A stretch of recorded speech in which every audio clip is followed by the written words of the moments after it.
Welcome back to the Real News Network. I'm Paul Jay. We're in Manchester, New Hampshire, awaiting results of the primary.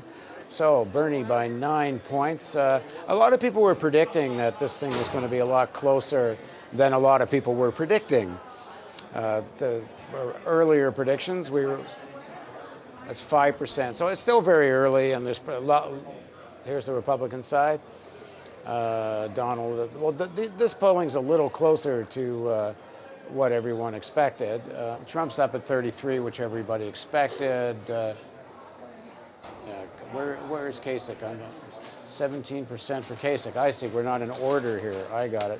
Okay, so Trump at 33, Kasich is at 17, and that's what we were saying earlier in the day and in the polling in the last minute. Let's go back to the Democratic Party again. So only a 9-point difference here. And it's very interesting. During the day, we were hearing polling numbers of Sanders ahead us by as much as 25 and 30%. It makes one think that that was actually the Clinton campaign putting that out, because if he only wins by, say, 9, 10, 11 points, that's going to be described as a win for Hillary, because expectations have been raised so high for Bernie. But at any rate, everyone says New Hampshire polling doesn't mean much. So we'll see. Now, joining us in the studio is Annabel Park. Thanks for joining us. Hi, thanks for having me. Annabel is a filmmaker, and tell me a little more of your introduction, because that's what I got. Okay.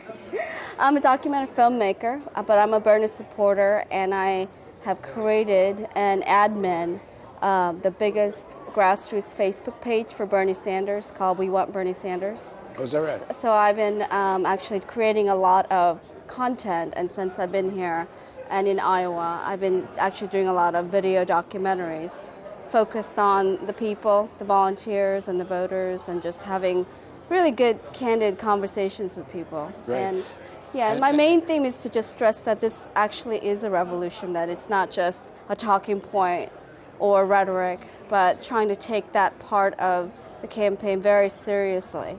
And so what does that mean to you, taking that seriously? Well, I think that we are looking for disruption in this established politics. And what he's calling for is really just massive participation of voters in the process. And for him to create a path for candidates to win without relying on money, bypassing the influence of money. Relying on big money. Right. He needs money, but not... Right, but without relying on super PACs and big money, but on small donations and really grassroots support and social media. Right. Well, you've been filming the last couple of days. Mm-hmm. We have a clip. Do you want to set it up? This is a man who is a former Republican who lives in Ware, which is a very small town with about 10,000 people.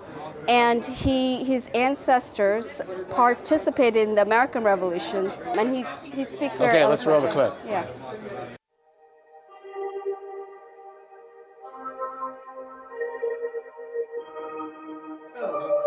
My family goes all the way back to 1637. One of my ancestors was involved in the Revolutionary War. The political revolution he's talking about is people standing up as a group and says enough is enough. We want to fight off the equivalent of the redcoats and get our freedom. So you're ready for the revolution? Bernie's revolution, oh yes. The political revolution we desperately need it. I think both parties have gotten away from democratic grassroots involvement, and I think we need to get back to the grassroots being the focus. We need a rebirth of democracy. The political parties are not very democratic anymore. They're being controlled by the corporations, right? Being controlled by big money. Mm-hmm. And Bernie speaks to that, which is one of the reasons I'm so happy with him, that he's going to overthrow that. He talked about he being so popular with the young people, but he's also very popular with a lot of the senior citizens that I deal with. Mm-hmm. They're very happy. They want change. They're tired of the political status quo. 1, 2, 3. Feel the burn!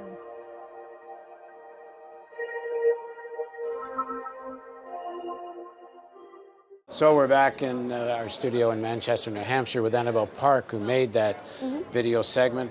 You have said you have the largest Sanders Facebook page?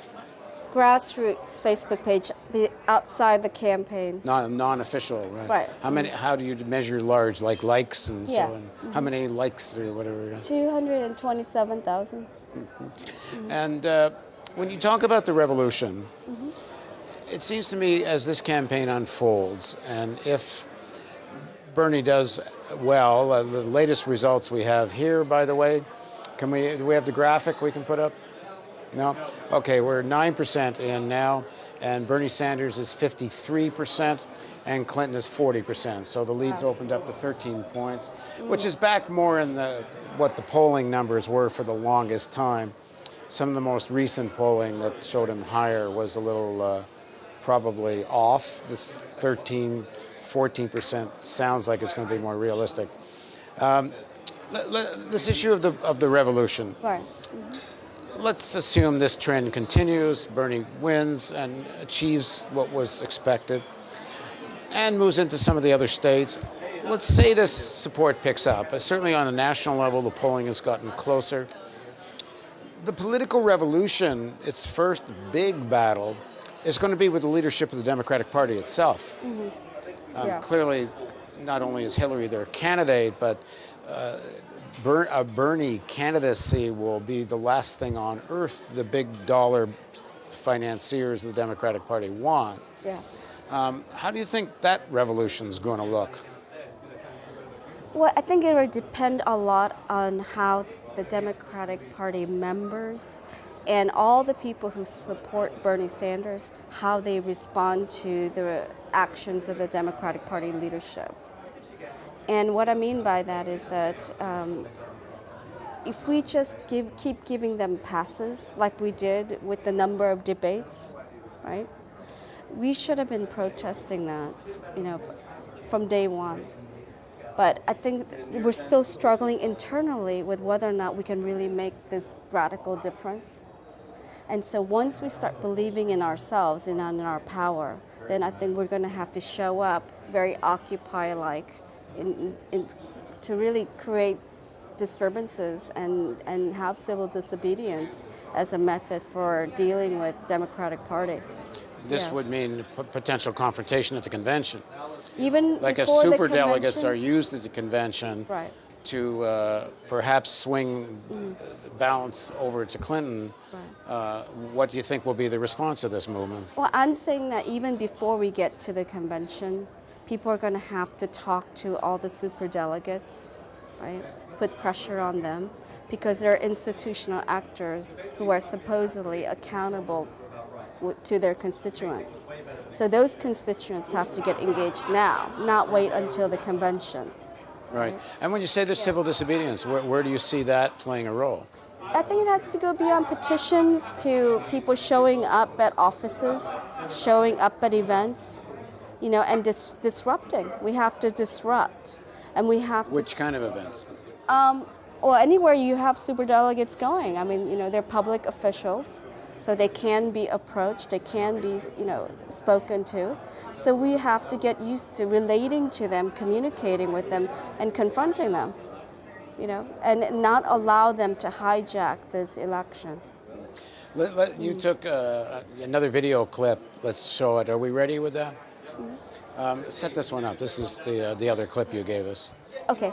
Yeah, so this is the one 2 nights before the Iowa caucus in Iowa City, and it was on the college campus there.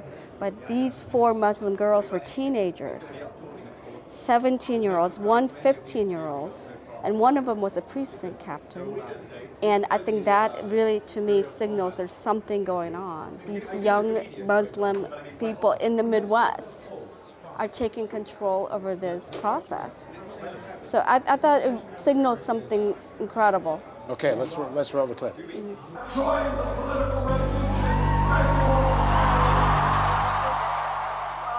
I love when he talks about the different races, different sexuality preferences and all that. And he's like, we're all one, we are all one. And I was like, oh my God, yeah, I agree with that.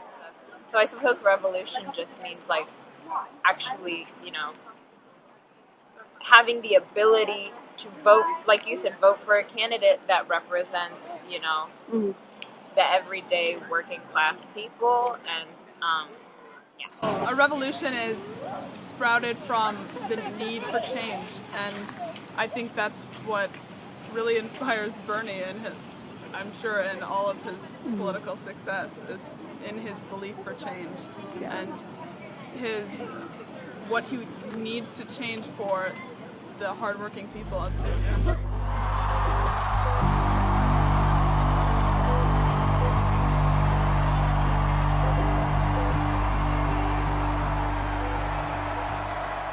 We're back in the studio with Annabel Park. She made that video. Annabel, we're talking about the political revolution. How much of this movement is about Bernie, and how much is Bernie is sort of a catalyst, but is there this movement beyond Bernie? And let me just add one thing. Bernie has said if Hillary wins, he's going to endorse her. How's the movement going to go? What direction do you think people will take? I don't know. I think it's kind of unpredictable at this point because there's something happening, as you said, beyond Bernie Sanders. Okay, so I really don't know. All I know is that you have new people voting. He is engaging people who have been sitting out of the process, and then you have Muslim girls like them who are voting for the first time, right? And I met voters today who are voting for the first time. Their parents are Republican, but they're voting for Bernie. So you're talking about a very dynamic situation right now. And I think what's at stake is people learning the truth about what's been happening in our country at a macro level. And Bernie is telling the truth. And at every rally, he's really doing a teach-in. He's teaching people. And once you know that, you have that knowledge, you're empowered in a very profound way.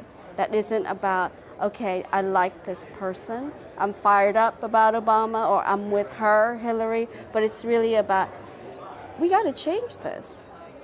This is a mess. So it's a completely different reaction to a political rally. Yeah. One of the critiques of Bernie from the left has been that the Democratic Party is so part of that billionaire class establishment, and that he's always found himself a place in it. Even though he runs as an independent, he's even run against Democrats on occasion. But, you know, as in the House and as a senator, he caucuses with them. He talks about his support for President Obama. He supports the way President Obama handled the financial crisis, which I think raised a lot of question marks, in the sense that it was all done with a Wall Street finance team, and it's the way the bailout took place was very much for finance. That there's a caution here that will this movement wind up being absorbed by the Borg, more or less. I'm not suggesting it's some conscious role, or they don't suggest it. Yeah. But is that a possible outcome here? Because that's what people felt happened with Obama. Well, I think what happened with Obama is that he decided he was going to govern instead of lead a movement as soon as he got elected. And I think that's one of the lessons that I learned even before Bernie ran, is that, okay, we have to continue the movement beyond the election. We need someone to keep leading it, as opposed to say, okay, now I'm elected, I'm going to work with Washington insiders to do what I can without using the pressure from the people, right? And I think what Bernie, the fact that he exists in this system, to me, speaks to the fact that we have basically an empty shell that is not populated with good people, you know? It's pushed out a lot of good people because it's really a terrible way to spend your life raising money all the time, right? And dealing with that corruption. And what he's saying is that actually you can participate without the corruption. You just have to have the will to do it.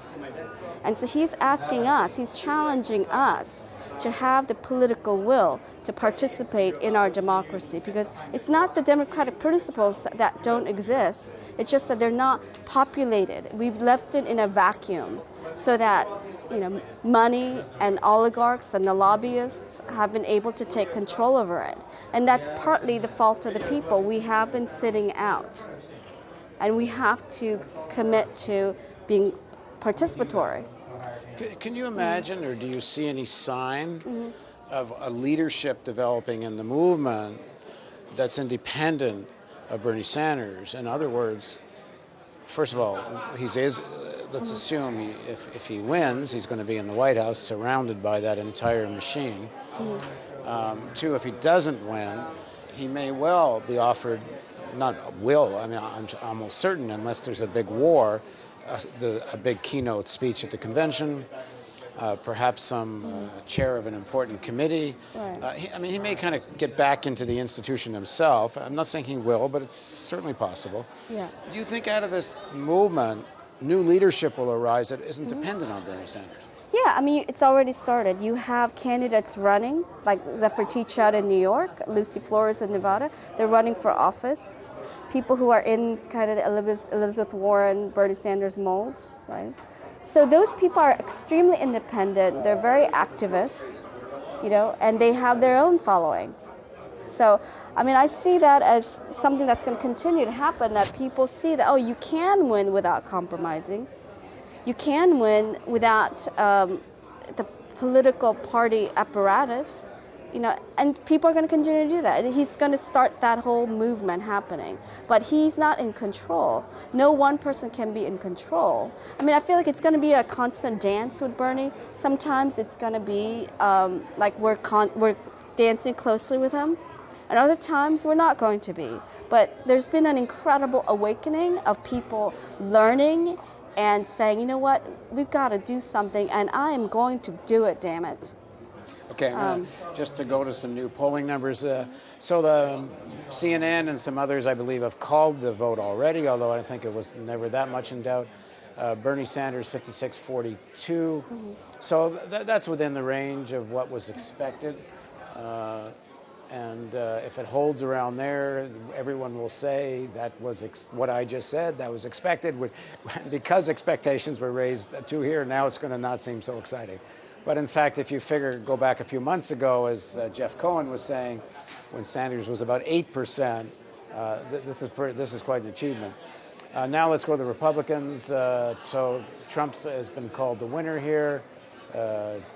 Kasich has come up second. You'll see he's over there on the right-hand side. And that's quite a recent surge. He waged a great, big television ad campaign here. And if you watch those ads, you kind of said to yourself, not all the Republican candidates are what can I say, crazy. He's now could well now out of this campaign emerge as the mainstream candidate, and a lot of money could go his way. I have to tell you, I personally don't even know that much about Kasich. We're going to have to quickly get on him because the big money's been searching for the horse they're going to ride, and this may well be him, because a lot of big money will not stomach Trump, and have said so publicly.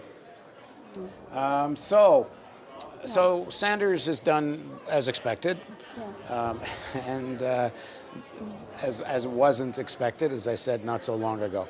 What do you think, when you call it a revolution, what are the values of this revolution for the people in it? Not just what Sanders is his policy or talking points. Yeah, it's what we've always fought for in this country is real representation. And so right now we don't have it, and we need a disruption in order for us to have a representative government again. And he's calling on the people to take control over that, and people they're hearing it, they're getting it, that it's not just about electing somebody, but it's about voting in every election. It's about talking to people. It's about stepping up and running for office. It's about learning what's really going on and being responsible citizens. So it's a two-way street. It's not just about the elected, but the voters and the citizens, and whether or not we are going to do our part in order to keep our democracy. But he's talking about more than that, and because the issue of participating and representation, and a lot of people talk about that. Hillary talks about that to a large extent. But it's not talking, it's about getting people to do it. No He's one's talking about done taking that. on the billionaire class. You know, Yeah. there's a specificity in that where you're saying that the real power is in the hands of people that own billions of dollars that you know. But think about how that money gets used in campaigns. It goes to buying ads. Okay, majority of the money from the donors go to buy ads, which influence how people vote. No, I understand. I understand that. And Okay. I'm going a little further. What I'm saying is, Bernie, and I understand for perhaps even for strategic reasons, he doesn't talk about how you would pry much that real power out of the hands of billionaires, with the exception of breaking up the big banks. And that doesn't necessarily change who owns the banks, because smaller banks could still be owned by billionaires.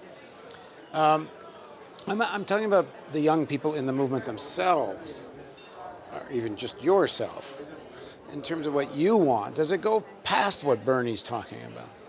And if so, what is it? I mean, see, to me, the core is about democracy. The fact that we don't have a democracy is what's driving me and driving a lot of people. It's serious, and it affects every other issue. Every single issue that we care about, including climate change, the financial institution, all of that is connected to the fact that we don't have a democracy. You know, so I don't think you can separate democracy from any other issue. Well, actually, in a sense, I'm not. Just quickly, the New York Times has also called the results. I think CNN had earlier, and so it's Trump is one on the Republican side, and Bernie Sanders is one for the Democrats, and more not 56-42 for Sanders, and 34 Trump and 16 Kasich. Yeah, more or less what we said before.